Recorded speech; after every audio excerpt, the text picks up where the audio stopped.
Hello guys, current affairs funda में आप सभी का स्वागत है। मैं हूं आपके साथ अभिषेक शर्मा। और आज के इस वीडियो सेशन में हम 8 दिसंबर तक के सभी इंपॉर्टेंट करंट अफेयर्स कवर करने वाले हैं। हमेशा की तरह आप इस वीडियो को अंत तक जरूर देखिएगा। आज भी आपको काफ़ी कुछ जानने के लिए मिलेगा। सेशन की शुरुआत करने से पहले आप सभी को बताना चाहूँगा, यदि आप हमारी daily current affairs PDF, weekly PDF, monthly PDF और हर महीने के banking and economic awareness PDF चाहते हैं तो करंट अफेयर्स फंडा का 1 मेंबरशिप प्लान आप ज्वाइन कर सकते हैं, जिसका लिंक आपको वीडियो के डिस्क्रिप्शन में या फिर फर्स्ट कमेंट में मिल जाएगा। आपको बता दें, इस वन मेंबरशिप प्लान के तहत जितना भी हमारा पीडीएफ कंटेंट है हम आपको 1 साल तक के लिए प्रोवाइड कराते हैं, जिसे आप डाउनलोड कर सकते हैं, प्रिंट आउट भी निकलवा सकते हैं। इसके लिए चाहे तो आप करंट अफेयर्स फंडा ऐप को यूज़ कर सकते हैं या फिर अपने लैपटॉप या सिस्टम की मदद से वेब लॉगिन भी कर सकते हैं। कोई भी आपका एग्जाम हो, बैंकिंग, एसएससी, रेलवे या फिर स्टेट पीसीएस, जहाँ पर भी जनरल अवेयरनेस या करंट अफेयर्स पूछे जाते हैं, सभी एग्जाम्स के लिए हमारा पीडीएफ कंटेंट काफ़ी यूजफुल है। इस पीडीएफ कोर्स में आपको RBI circulars, financial awareness, digital awareness, banking awareness, general and economic awareness सब कुछ प्रोवाइड करा रहे हैं। आरबीआई सर्कुलर्स की बात करें तो आईबीपीएस पीओ मेंस एग्जामिनेशन में यहाँ से क्वेश्चंस पूछे गए थे, क्योंकि मेन सिलेबस का हिस्सा था ये। आने वाले आपके जो जितने भी बैंकिंग मेंस एग्जामिनेशन है वहाँ पर भी आरबीआई सर्कुलर से क्वेश्चन पूछे जाने की काफ़ी संभावना है, तो आपको ये पढ़कर जाने हैं। आरबीआई की वेबसाइट से आप खुद भी पढ़ सकते हैं, पर वहाँ पर काफ़ी लेंथी होते हैं, फाइनेंशियल इकोनॉमिक टर्म्स काफ़ी यूज़ होती है, तो आपको समझने में समय लग सकता है।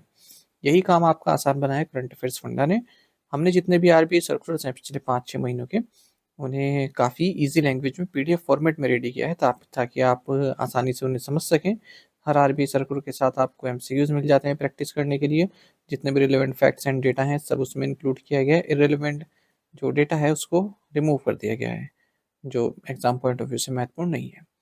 कंप्लीट बैंकिंग अवेयरनेस में पढ़ाई गई है, न केवल आपकी बैंकिंग मेंस एग्जामिनेशन के लिए, बल्कि अगर आप बैंकिंग इंटरव्यूज में अपियर होते हैं वहाँ पर भी आपको हेल्पफुल रहेगा। जैसे एसबीआई पीओ, आईबीपीएस पीओ और RB PO, RBI grade B, इन इंटरव्यूज में बैंकिंग नॉलेज पूछी जाती है उसे आप आंसर कर पाएंगे।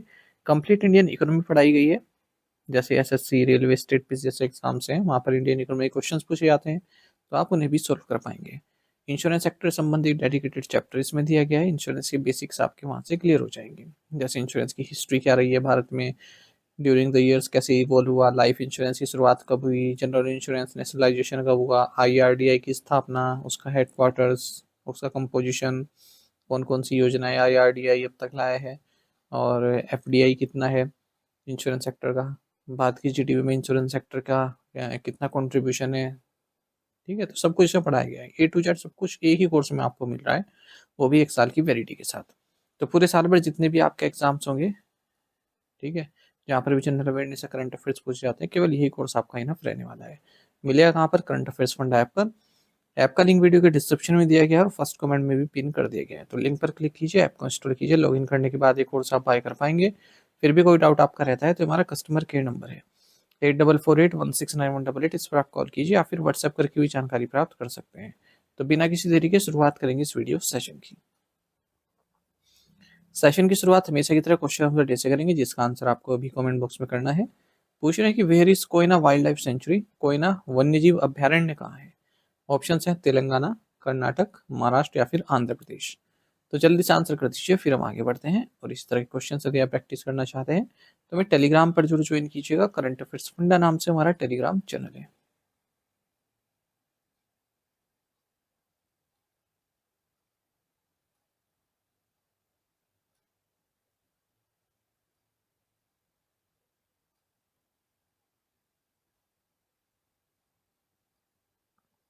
RBI's Monetary Policy Committee reduced the policy repo rate by how many basis points in its fifth bi-monthly meeting for financial year 26 from December 3rd to December 5th? RBI की मौद्रिक नीति समिति ने 3 दिसंबर से 5 दिसंबर तक वित्त वर्ष 26 के लिए अपनी 5वीं द्विमासिक बैठक में नीतिगत रेपो दर में कितने आधार अंकों की कमी की है? ऑप्शंस आपके सामने हैं। सही आंसर ऑप्शन सी है, 25 basis points. Monetary policy committee of the reserve bank of India, इन्होंने यूनानिमसली यानी कि सर्वसम्मति से पॉलिसी रेपो रेट को रिड्यूस किया है 25 बेसिस पॉइंट्स तक, यानी कि 5.50 जो पहले थी वो घटकर अब 5.25% हो चुकी है। आरबीआई गवर्नर संजय मल्होत्रा ने ये डिसीजन अनाउंस किया है।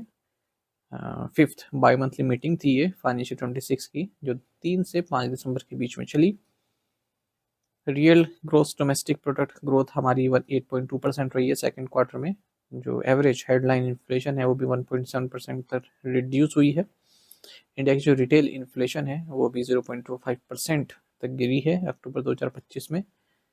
जो एमपीसी है गवर्नर संजय मल्होत्रा के तहत, इन्होंने अब तक 125 बेसिस पॉइंट्स तक रेपो रेट कट किया है पिछले 4 ओकेजन में, मतलब जैसे संजय मल्होत्रा जो है आए हैं तब से। 11 दिसंबर 2024 में इन्होंने टुक ओवर किया था आरबीआई को। अच्छा, जो ये रिडक्शन किया गया, अब इससे इंटरेस्ट रेट्स में कमी देखने को मिलेगी बोरोवर्स के लिए। Standing deposit facility rate under the liquidity adjustment facility ये 5% है। मार्जिनल स्टैंडिंग फैसिलिटी रेट और बैंक रेट ये 5.5% रहेगा। आरबीआई का न्यूट्रल स्टैंस रहने वाला है, यानी कि आगे आने वाली पॉलिसी में जो मीटिंग होगी उसमें घटा भी सकते हैं पॉलिसी रेट, बढ़ा भी सकते हैं। सेंट्रल बैंक ने साथ ही ओपन मार्केट ऑपरेशंस भी कंडक्ट करने की डिसाइड की है। गवर्नमेंट सिक्योरिटीज ये परचेज करेंगे 1 लाख करोड़ रुपए तक की। साथ ही 3 साल का USD in rate buy sell swap भी करेंगे 5 बिलियन US का दिसंबर में। आरबीआई ने फाइनेंशियल 26 के लिए जो टीवी ग्रोथ एस्टिमेट है उसको रेज किया है, 7.3% कर दिया है, पहले 6.8% बताया था। क्वार्टरली देखें तो थर्ड क्वार्टर में 7%, फोर्थ क्वार्टर में 6.5%, और जो हमारा फाइनेंशियल 27 होगा उसके फर्स्ट क्वार्टर में 6.7%, सेकेंड क्वार्टर में 6.8%। सीपीआई इन्फ्लेशन फोरकास्ट भी इन्होंने कट की है, आरबीआई ने 2% कर दिया है, पहले 2.6% था। क्वार्टर वाइज देखें तो थर्ड क्वार्टर में 0.6%, फोर्थ क्वार्टर में 2.9%, फाइनेंशियल 27 के फर्स्ट क्वार्टर में 3.9% और सेकेंड क्वार्टर में 4% बताया है। नेक्स्ट आरबीआई एमपीसी मीटिंग 4 से 6 फरवरी 2026 को होगी। Kashi Tamil Sangamam 4.0 was inaugurated in which city? Kashi Tamil Sangamam 4.0 का उद्घाटन किस शहर में किया गया? ऑप्शंस आपके सामने है, सही आंसर ऑप्शन सी है, मदुरई। काशी तमिल संगमम धर्मेंद्र प्रधान जो कि यूनियन मिनिस्टर ऑफ एजुकेशन है, योगी आदित्यनाथ जो कि चीफ मिनिस्टर उत्तर प्रदेश, इनकी मौजूदगी में वाराणसी उत्तर प्रदेश में इनोग्रेट किया गया है। एक कल्चरल एंड सिविलाइजेशन लिंकेज जो है तमिलनाडु और काशी के बीच में, उसको यहाँ पर मजबूत किया जाता है। थीम है इस साल का जो एडिशन है काशी तमिल संगम, इसका थीम है काशी करकलम लेट अस लर्न तमिल। लगभग 1400 डेलीगेट्स तमिलनाडु से जो है काशी में आए हैं। Who received the inaugural FIFA peace prize? प्रथम फीफा शांति पुरस्कार किसे प्रदान किया गया है? ऑप्शंस आपके सामने है, सही आंसर ऑप्शन भी है, Donald Trump. US president Donald Trump को फीफा पीस प्राइज दिया गया है, ठीक है। और 2026 वर्ल्ड कप ड्रॉ हाल ही में वॉशिंगटन में आयोजित हुआ, उसी दौरान इनको ये फीफा पीस प्राइज दिया गया फीफा प्रेसिडेंट गियानी इन्फेंटिनो के द्वारा। 2026 mains world cup United states, Canada and Mexico host करेंगे। 11 जून से स्टार्ट होगा ये, 104 मैचेस होंगे इसमें। At what maximum rate will pan masala be taxed under GST according to the Health Security and National Security Cess Bill 2025?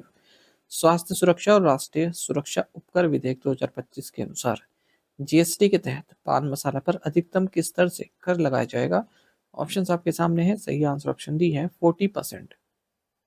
Lok Sabha ने एक bill pass किया है जिसके तहत स्पेशल सेस लगाया जाएगा पान मसाला पर, और जो इससे फंड आएगा उसको पब्लिक हेल्थ इंप्रूवमेंट के लिए यूज़ किया जाएगा, नेशनल सिक्योरिटी को और मजबूत करने के लिए यूज़ किया जाएगा। Health security and national security cess bill 2025 में एक नया सेस ऐड किया गया है जो एग्जिस्टिंग कंपनसेशन सेस है उसको रिप्लेस कर रहा है।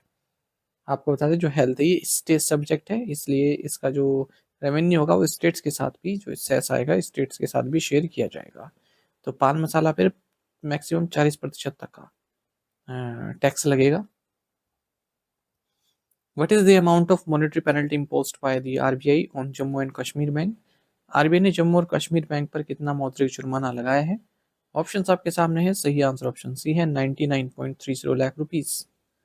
रिजर्व बैंक ऑफ इंडिया ने 99.30 लाख रुपीस की मॉनेटरी पेनल्टी लगाई है जम्मू एंड कश्मीर बैंक पर, क्योंकि इन्होंने बैंकिंग रेगुलेशन एक्ट 1949 के साथ कंप्लायंस नहीं किया है। वहीं internal ombudsman scheme 2018, customer service in banks, know your customer directions, इनका भी अनुपालन नहीं किया है। साथ ही आरबीआई ने 3,10,000 रुपए की मॉनेटरी पेनल्टी लगाई है ट्रू होम फाइनेंस लिमिटेड पर, इन्होंने भी आरबीआई के केवाईसी डायरेक्शंस का अनुपालन नहीं किया है। आरबीआई ने 3.10 लाख रुपीस की पेनल्टी लगाई है कीर्तना फिनसर्व लिमिटेड पर भी। आरबीआई ने 6.20 लाख रुपीस की मॉनेटरी पेनल्टी लगाई है बंसल क्रेडिट्स लिमिटेड पर भी। Which bank has received RBI's in principle approval to convert into a small finance bank? किस बैंक को लघु वित्त बैंक में परिवर्तित करने के लिए आरबीआई की सैद्धांतिक मंजूरी मिल गई है? ऑप्शंस आपके सामने हैं। सही आंसर ऑप्शन ही है फिनो पेमेंट्स बैंक।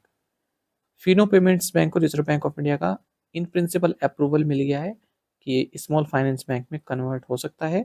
इसी के साथ जो फिनो है ये फर्स्ट पेमेंट बैंक हो गया है जिसे इस तरह का अप्रूवल मिला है।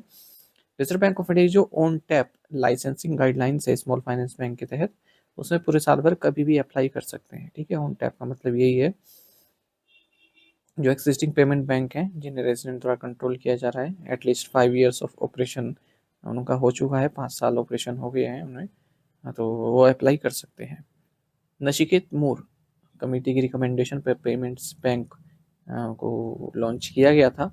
अंडर बैंक्ड और अनबैंक्ड रीजन में सर्व करने के लिए 2 लाख रुपए पर कस्टमर तक डिपॉजिट या एक्सेप्ट कर सकते हैं। जो मेन डिफरेंस है पेमेंट बैंक्स और स्मॉल फाइनेंस बैंक में ये है कि जो पेमेंट बैंक है ये लैंड नहीं कर सकते, यानी कि उधार नहीं दे सकते। ठीक है, लोन नहीं दे सकते। 6 पेमेंट्स बैंक है भारत में, Airtel, Fino, Jio, India post, NSDL and Paytm. RBI guidelines में ये भी कहा गया है कि जो स्मॉल फाइनेंस बैंक के लिए, जो स्मॉल फाइनेंस बैंक एप्लीकेंट है जो अप्लाई कर रहा है, ठीक है, उसको मेन कम से कम कैपिटल एडिक्वेसी रेशो 15% का रखना होगा अपनी रिस्क वेट एसेट्स का। Promoters at least 40% of paid up voting equity उनके पास होनी चाहिए। अगर 40% ज़्यादा बढ़ जाए तो इसको आपको 5 साल में रिड्यूस करना है। आरबीआई ने एयू स्मॉल फाइनेंस बैंक को भी 7 अगस्त को मंजूरी दी थी हाल ही में यूनिवर्सल बैंक में कन्वर्ट होने के लिए। MD and CEO Fino payments bank के ऋषि गुप्ता है, हेडक्वार्टर्स नवी मुंबई में है। Under the revised rules the loan tenure of domestic jewellers has been extended from 180 days to 270 days। संशोधित नियमों के तहत घरेलू आभूषण विक्रेताओं के लिए ऋण अवधि को बढ़ाकर 180 दिन से 270 दिन कर दिया गया है। रिजर्व बैंक ऑफ इंडिया ने गोल्ड मेटल लोन स्कीम में अमेंडमेंट्स किए हैं। जो बैंक्स हैं, ज्वेलर्स हैं, एंटिटीज हैं जो भी गोल्ड मोनेटाइज स्कीम से संबंधित हैं, तो उनके संबंधी जो फ्रेमवर्क्स हैं उनको अपडेट किया गया है। 1 अप्रैल 2026 से ये लागू होंगे।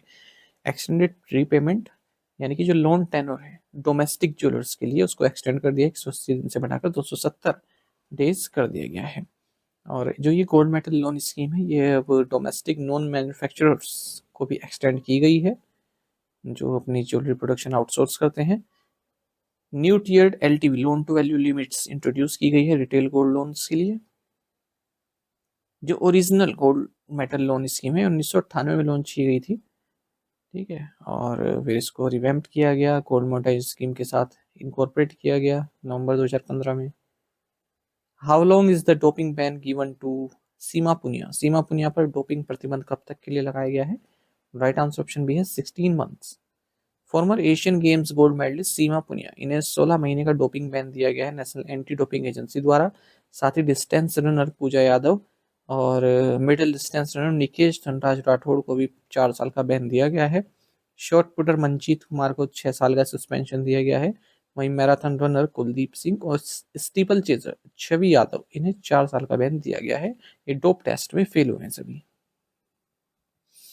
The Government of India and which financial institution signed agreements for 3 loans with worth over 800 million US dollar for projects in Maharashtra, Madhya Pradesh and Gujarat? Bharat सरकार और किस वित्तीय संस्थान ने महाराष्ट्र, मध्य प्रदेश और गुजरात में परियोजनाओं के लिए 800 मिलियन US डॉलर से अधिक मूल्य के 3 ऋणों के लिए समझौते पर हस्ताक्षर किए? राइट आंसर ऑप्शन डी है Asian development bank.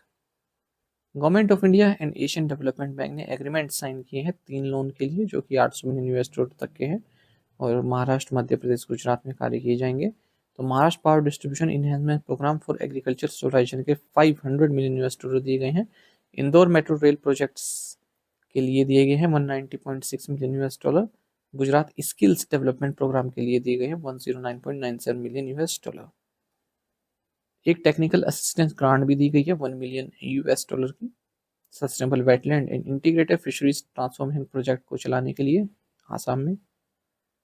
What does sport edge stand for? Sports edge का क्या अर्थ है? राइट आंसर ऑप्शन डी है sports and entrepreneurship development for growth and excellence. Union minister of state for skill development and entrepreneurship and minister of state for education government of India Jayant Chaudhary, इन्होंने sport edge merit यानी कि sports and entrepreneurship development for growth and excellence को launch किया है। और sports physical education and fitness and leisure skills council, British Asian India foundation और NEST के साथ मिलकर इसको लॉन्च किया गया है। Where did doctor Jitendra Singh launch India's first indigenous pilot train aircraft Hansa 3NG? Doctor Jitendra Singh ने भारत का पहला स्वदेशी पायलट ट्रेन विमान हंसा 3NG कहाँ लॉन्च किया? राइट आंसर ऑप्शन सी है Bengaluru. Union minister for science and technique doctor Jitendra Singh ने Saras mark second iron bird test facility HAP airframe fabrication facility नवी मेट और Hansa 3NG production standard craft को अनवील किया है CSIR NAL कैंपस बेंगलुरु में। National aerospace laboratory NAL CSIR की लेबोरेटरी यही है, इन्होंने हंसा 3NG ट्रेनर एयरक्राफ्ट को बनाया है कमर्शियल पायलट लाइसेंसिंग के लिए। नवी मेट ये रियल टाइम विजिबिलिटी प्रोवाइड करता है, वेदर पैरामीटर्स जो भी एसेंशियल है सेफ लैंडिंग के लिए और टेक ऑफ के लिए वो प्रोवाइड कराता है नवी मेट। Which ministry oversees the RAMP scheme and its TEAM initiative? RAMP योजना और इसकी टीम पहल किस मंत्रालय के तहत आती है? राइट आंसर ऑप्शन ये ministry of micro small and medium enterprises. Trade enablement and marketing initiative जो कि एक सब स्कीम है raising and accelerating MSMEs performance RAM की, जो कि एक सेंट्रल सेक्टर स्कीम है मिनिस्ट्री ऑफ MSMEs के तहत। ठीक है, तो इसका जो इनिशिएटिव है ये 270.35 करोड़ रुपए का है 3 साल तक का, 2024 से 2027 तक का। ये पार्लियामेंट में बताया गया स्टेटमेंट दी गई, इसलिए मैंने यहाँ पर कवर किया है, पूछ लेते ना स्कीम। तो जो टीम स्कीम है MSMEs को डायरेक्ट एक्सेस प्रोवाइड कराती है government back digital commerce network, जिन्हें open network for digital commerce कहते हैं हम। ठीक है, जो कि readymade online store front provide कराता है। MSME team initiative initiatives to benefit 5 lakh MSMEs, of which 50% are to be women on MSE. What was the IIP growth rate for October 2025? अक्टूबर 2025 के लिए IIP विकास दर क्या थी? राइट आंसर ऑप्शन बी है 0.4%। तो quick estimate index of industrial production का release कर दिया जाता है हर महीने के 28 को। IIP ग्रोथ रेट जो अक्टूबर 2025 के लिए 0.4% है। ठीक है, सितंबर 2025 में ये 4% थी। Growth rates of the three sector mining manufacturing electricity अक्टूबर 2025 के लिए -1.8%, 1.8% और -6.9% रहा respectively. Quick estimates of IIP ये 150.9 है, अगर हम कंपेयर करें अक्टूबर 2024 से वहाँ 150.3 था। Where did the DRDO conduct a successful high-speed rocket sled test of fighter aircraft escape system at controlled velocity? DRDO ने नियंत्रित वेग पर लड़ाकू विमान एस्केप सिस्टम का सफल उच्च गति रॉकेट स्लेज परीक्षण कहाँ किया? राइट आंसर ऑप्शन डी है चंडीगढ़। तो defence research and development organisation इन्होंने high speed rocket sled test किया है फाइटर एयरक्राफ्ट एस्केप सिस्टम का कंट्रोल वेलोसिटी पर। ये टेस्ट किया गया है rail track rocket sled facility जो कि terminal ballistic research laboratory Chandigarh में है। और एरोनॉटिकल डेवलपमेंट एजेंसी और हिंदुस्तान एरोनॉटिक्स लिमिटेड के साथ मिलकर ये टेस्ट कंडक्ट किया गया है। On which date is armed forces flag day observed annually? सशस्त्र सेना झंडा दिवस प्रतिवर्ष कब मनाया जाता है? राइट आंसर ऑप्शन सी है December 7। Arm forces flag day या फ्लैग डे ऑफ इंडिया ये मनाया जाता है 7 दिसंबर को, साल 1949 से मनाते आ रहे हैं। टू द पॉइंट क्वेश्चंस उनके आंसर्स देख लेते हैं। When is the world heritage week celebrated? तो 1925 दिसंबर के बीच में मनाया जाता है आर्कियोलॉजिकल सर्वे ऑफ इंडिया द्वारा। When is the national integration day celebrated? तो 19 नवंबर को मनाया जाता है, बर्थ एनिवर्सरी होती है इंडिया की first prime minister Indira Gandhi की। CIBIL score is a 3-digit number ranging from 300 to 900. The CIN corporate identification number from India's MCA is a 21-digit alphanumerical code. First Abu Dhabi Bank and Hub 71 partnered with the UAE India CEPA Council to launch the UAE India Startup Series. To the point question देखें, इनके answer आपको भी करने हैं comment box में। What bacterium causes leprosy? Which cyclonic storm recently wreaked havoc in Sri Lanka? When was the first legal framework for environmental impact assessment introduced in India? Recently, the volcano Hailikopi erupted for the first time in 12,000 years. Which country is it located in? Which country has halted immigration application for citizens from 19 nations including Afghanistan, Yemen and Haiti? इन पांचों question के answer आपको comment box में देने हैं। यदि एक question का answer भी आता है वो भी आप अवश्य बताइएगा। साथ ही हमें टेलीग्राम पर जरूर ज्वाइन करें। करंट अफेयर्स फंडा नाम से हमारा टेलीग्राम चैनल है। Thank you guys.